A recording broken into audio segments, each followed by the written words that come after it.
welcome, night dwellers, to a very special chapter of Paranormal Nightshift. Tonight marks our 200th descent into the unknown, the place where shadows whisper secrets, the veil thins, and reality begins to unravel. For 200 episodes you've walked these haunted hallways with us. And tonight, the darkness welcomes you back. I'm your host, Gideon, your companion through ghost stories that do more than chill your spine. Here, we don't just recount the eerie, we step into it. Together we've heard tales that blur the line between the real and the unreal, the living and the long departed. And tonight, that tradition continues. But before we cross over once more, I've got a gift for those brave enough to go deeper. Visit paranormalnightshift.com to claim your free copy of The Birth of Dimensional Desperado, the first book in our supernatural time travel saga. Meet Buck Shadow Sheriff Freeman, a man tethered to the ghostly past by a cursed belt and a mission that transcends time. If you think the stories we tell are wild, wait until you see what haunts history itself. Now, let's dim the lights and open the door to episode 200. Tonight's tale is called The Girl in the Hospital Halls, shared by one of our loyal listeners, Jordan. A routine shift becomes anything but when a presence makes itself known. In the flicker of a hallway light, the echo of footsteps that shouldn't exist, and a gaze that chills to the bone. So lean in close, night shifters, because some spirits don't linger in the past, they follow you home. Now, let's begin tonight's journey. I never considered myself much of a believer in ghosts. Sure, I found them intriguing. Who doesn't enjoy a good ghost story? But believing in them? That was something else entirely. That all changed when I started working at a small town hospital. It was an old building with flickering fluorescent lights, long sterile hallways that always seemed too quiet, and an eerie stillness that settled over the place after dark. It was the kind of hospital where the walls had seen more than they'd ever let on. Not long after I started, I heard the rumors. Certain parts of the hospital are haunted, one of my co-workers had said casually, as if that was normal hospital talk. Others chimed in, sharing stories of things moving on their own, whispers when no one was there, and cold spots that seemed to follow you down the halls. I brushed it off. Hospitals were weird places. So many emotions, so much energy trapped in one space. People were bound to imagine things. But then, one quiet night, I saw her.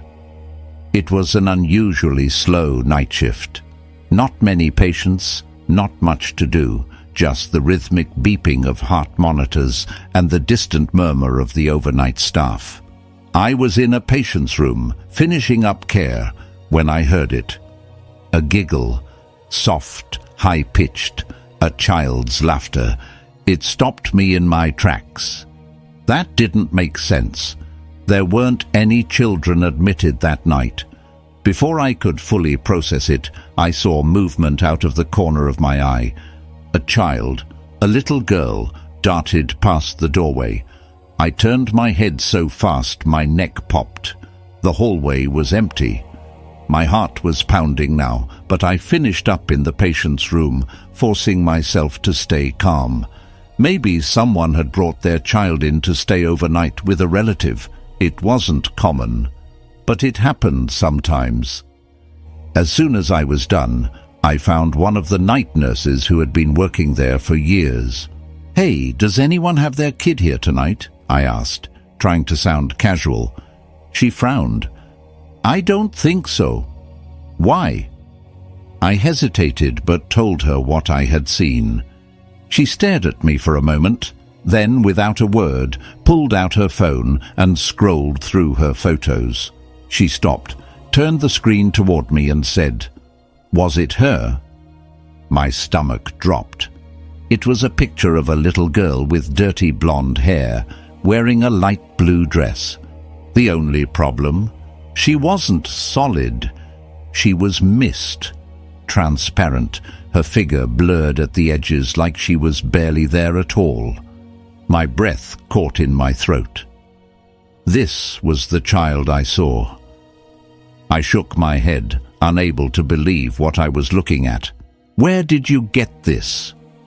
"A patient took it," she said. "Snapped a picture in the middle of the night.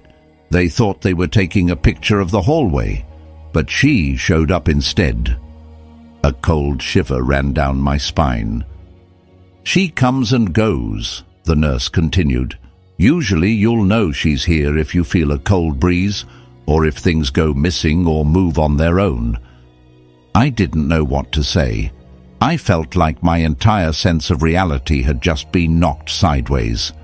That night, I didn't see her again, but in the weeks that followed, I kept catching glimpses of her. At first, it was just fleeting movements, a shadow darting through the halls, the feeling of being watched when no one was there. Day shift, night shift, it didn't matter. I'd see a small figure peeking around a doorway, then disappearing when I turned, a pale blur running past the nurse's station, just out of reach. Sometimes I'd hear the giggle again, soft, playful, but carrying an edge of something unsettling. One night, a co-worker and I both heard it at the same time. We exchanged wide-eyed looks, and without a word, both decided to ignore it and keep working. But then came the night when I saw her up close. I was in an empty patient room, restocking supplies, just going about my usual routine. The air felt heavy that night, like the whole building was holding its breath. I turned around, and she was there, standing right in front of me. A little girl, maybe 9 or 10, her dirty blonde hair falling over her shoulders. Her light blue dress was slightly tattered, almost faded, like an old photograph that had been worn down by time. Her eyes met mine, wide, unblinking. For a moment, I was frozen. She was real. She was there. Then, as if she sensed my fear, she took a step forward. I don't remember deciding to move. I just ran. I bolted out of the room, my breath coming in short gasps. I didn't stop until I reached the nurse's station, where I leaned against the counter trying to steady my shaking hands. I don't know what she wanted. Maybe she was just curious. Maybe she was trying to reach out. But I never saw her again after that night.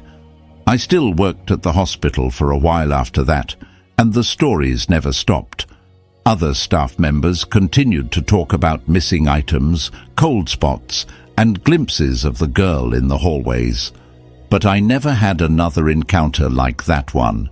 To this day I wonder, who was she? Was she a former patient who had passed in the hospital? Was she looking for someone? Was she even aware that she was gone? I don't have those answers. But I do know one thing. I walked into that hospital a skeptic. I left a believer. And with that, we close the file on this chilling journey into the unknown. Jordan, thank you for sharing your incredible experience with us. Your story is a haunting reminder that sometimes the past refuses to let go. If tonight's tale sent a shiver down your spine, consider supporting the show. Join us on Patreon for an ad-free experience, early access to episodes, and exclusive behind-the-scenes content, including all future adventures of Dimensional Desperado. Our Patreon members are the backbone of Paranormal Nightshift, and we make sure to give you extra perks that you won't find anywhere else. So don't miss out. Not quite ready for Patreon? No worries. You can still be a huge part of our growing community by subscribing to the podcast on Spotify and YouTube. And while you're there, drop a comment. Tell us what you thought about Jordan's story. Have you ever had an encounter in a hospital? Ever seen something just out of the corner of your eye that shouldn't have been there? Your feedback keeps this show alive. And before you go, don't forget to grab your free ebook. Visit paranormalnightshift.com to claim The Birth of Dimensional Desperado, the first book in our supernatural time-traveling saga. Follow Buck Shadow Sheriff Freeman as he delves into ghosts, lost time, and the mysteries that refuse to stay buried. Trust me, you won't want to miss it. Finally, if you have a story of your own, don't keep it in the dark. Head over to paranormalnightshift.com and submit your experience. Whether it's a whisper in the night, a presence you can't explain, or a memory that still chills you to the bone, we want to hear it. Until next time, keep your eyes open, your lights dim, and your senses sharp, because the night is full of secrets, some just waiting to be told.